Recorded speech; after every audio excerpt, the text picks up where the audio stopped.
이 게일 러빈이 아까 제가 초반에 말씀드린 것처럼 1975년에 이 논문을 쓰고 나서 섹스젠더 체계라고 하는 논문을 쓰고 나서 1984년에 성을 사유하기, 급진적 섹슈얼리티 정치 이론을 위한 노트라고 하는 자기의 기존에 앞에 썼던 여성거래라고 하는 글에 대해서 약간 비판, 그러니까 자기 비판을 하면서 새로운 글을 내놓게 됐어요. 여성거래라고 하는 것과 그 다음에 이 성을 사용하기라고 하는 것에서 얘기하고 있는 성의 보수화라고 하는 것이 지금 페미니즘 논쟁 안에서 굉장히 복잡하게 겹쳐서 일어나고 있기 때문에 이것 역시 페미니즘 논의라서 충분히 얘기해야 될 필요가 있다라고 해서 좀 덧붙여서 이야기를 좀 하도록 할게요. 그러니까 사실 이 글 안에서는 특히 섹슈얼리티에 대한 문제를 다루고 있으면서도 페미니스트들에 대한 사실은 비판을 하고 있기도 해요. 1980년대 미국이 굉장히 레이건 정부가 들어서면서 보수화되고 미국 사회에 굉장히 큰 어떤 충격을 가져오게 되는데 70년대에는 굉장히 자유주의적인 뭐 페미니즘 운동이라든가 아니면 흑인 운동이라든가 뭐 아니면 퀴어 운동이라든가 그 다음에 여러 가지 그 평화 운동들 여러 가지 굉장히 자유주의적인 운동들이 60년대 말에서 70년대까지 완전히 꽃피우다가 사실은 거기에 대한 백래시로 이 80년대에 완전히 미국 사회가 전체적으로 보수화된, 정치적으로 보수화되는 성향들이 일어나게 되죠. 이 정치적으로 보수화되는 거에 가장 어떻게 보면 잘 보여줬던 부분이 뭐냐면 바로 성이라고 하는 부분을 특히 이제 아동 성애라든가 이런 것들에 대한 공포가 이때 80년대 레이건 정부가 들어서면서 순결 논쟁, 10대 섹슈얼리티를 절대 얘기할 수 없는 것.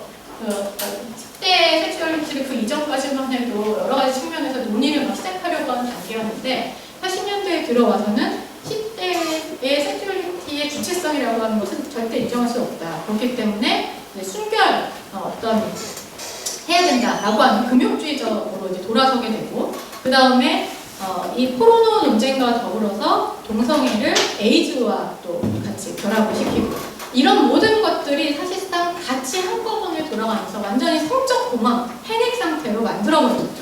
이 러빈이 오히려 그런 공포들이 성 이론을 발전을 저해하면서 오히려 자기의 성에 대해서 잘 알고 자기의 몸에 대해서 탐구하고 해야 되는 시기에 그것을 하지 못하게 되면서 훨씬 더 이 성적 주체들, 특히나 10대 주체들을 굉장히 위험에 빠뜨리게 만들 수 있다라고 하는 것은 이제 루빈의 주장이었고 이 성 이론의 발전을 저해한 특징 중에 하나는 뭐냐면 이게 지금 사실 우리 사회에 굉장히 다 팽배해 있는 것들 중에 하나예요. 성을 무조건 부정적인 것만으로 보는 것. 그 다음에 부적절한 척도에 오고 그러니까 기준 자체가 사실은 맞지 않는데 그 맞지 않는 기준을 가지고 재단을 해버리는 거죠. 아니면 아주 맞지 않는 어떤 정보들, 특히 에이즈와 동성애가 관련이 있다라든가 인과적인 관계가 있다라든가 이런 식의 틀린 정보들을 가지고 재단하는 것들, 그 다음에 성행위에 대한 이계적 가치관. 사실은 이것이 가장 러빈이 중요하게 얘기했던 것 중에 하나인데 자기는 젠더가 해방되면 섹슈얼리티도 그냥 자연스럽게 당연히 해방될 것이라 생각을 했다라는 거죠.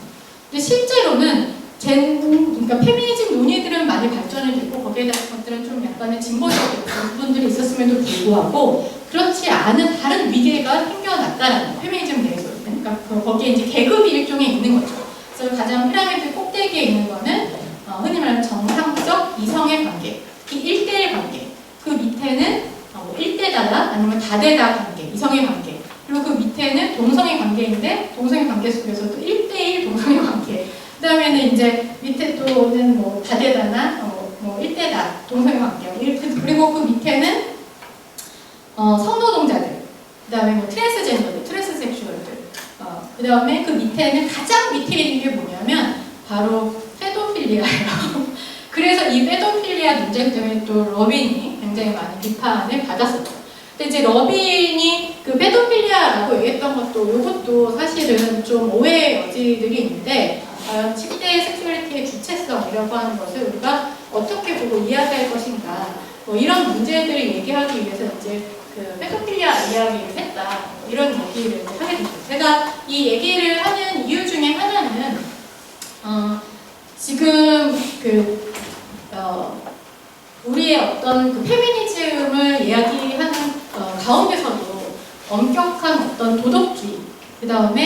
그 정상 담론이라고 하는 것이 그 안에서도 있다라는 비판할 지점들이 충분히 있다라는 거죠. 그러니까 이거는 그렇다고 해서 페미니즘을 지금 얘기되고 있는 그런 페미니즘, 극진 페미니즘이라는 이런 것들 다 버리자라는 게 아니라 그 안에서 이미 자성적인 목소리와 성찰적인 많은 수많은 담론들을 다양한 페미니즘들이 이야기할 필요가 있다라고 하는데 수많은 페미니스트들 안에도 그 안에 이제 아이유가 마치 그 페도필리아를 옹호했다라고 하는 식으로 이야기하는 거 거기에 얼마나 모순된 어떤 관점들이 있는가. 그러니까 그거는 이제 흔히 말하는 그 당시에 트위터 페미니스트나 온라인 페미니스트라고 하는 일부의 그 사람들도 그런 얘기를 했었고 또 사실 그들을 비판했던 흔히 말하는 삼촌팬이라고 하는 사람들도 사실 굉장히 모순적인 지점이 있다는 거죠. 그러니까 아이유 스스로 자기를 어떤 섹슈얼리티의 주체로 내세울 때 되게 성애상품화라고 하는 것, 특히 어린 소녀의 이미지, 그러니까 이들이 어린 소녀가 더 이상 아닐 때조차도 굉장히 무해하고 순결하고 공격적이지 않고 수동적이지만 충분히 나를 가질 수 있어, 나를 소비할 수 있어, 성적으로 소비할 수 있어 라고 하는 성애상품화라고 하는 어떤 그 시스템에 완전하게 노출된 그런 형태이면서도 그런 어떤 상품이면서도 동시에 그들이 페미니스트적인 주체로 해석될 수 있게 만드는 이 상황 자체가 한국의 되게 복잡한 어떤 성의 담론, 그러니까 성의 보수화와 그 다음에 성에 대한 엄청난 상품화가 동시에 있기 때문에 이것들이 가능하다는 거예요. 지금 러빈이 얘기하는 건 사실은 이런 성의 보수화와 성의 상품화는 어떤 양면의 공존이고 사실 실제로는 성에 대한 성 이론에 대한 발전은 전혀 이루어지지 않고 있다는 거예요. 그러니까 이것을 담론을 풍성하게 하는 것 자체가 사실 페미니즘을 굉장히 다양하게 만들 수 있는, 그러니까 어떤 것을 단순히 규제, 금지, 보수화, 도덕적 가치로 판단하고 판별하는 것뿐만이 아니라 그것을 좀 넘어서서 사실 이제 거기에 대한 담론을 풍성하게 했을 때 훨씬 더 페미니즘을 확장될 수 있을 것이다, 급진적으로 나갈 수 있을 것이다, 오히려 급진 페미니스트들의 얘기와는 달리 라고 얘기하는 것이 이제 이 게일 러빈의 주장입니다.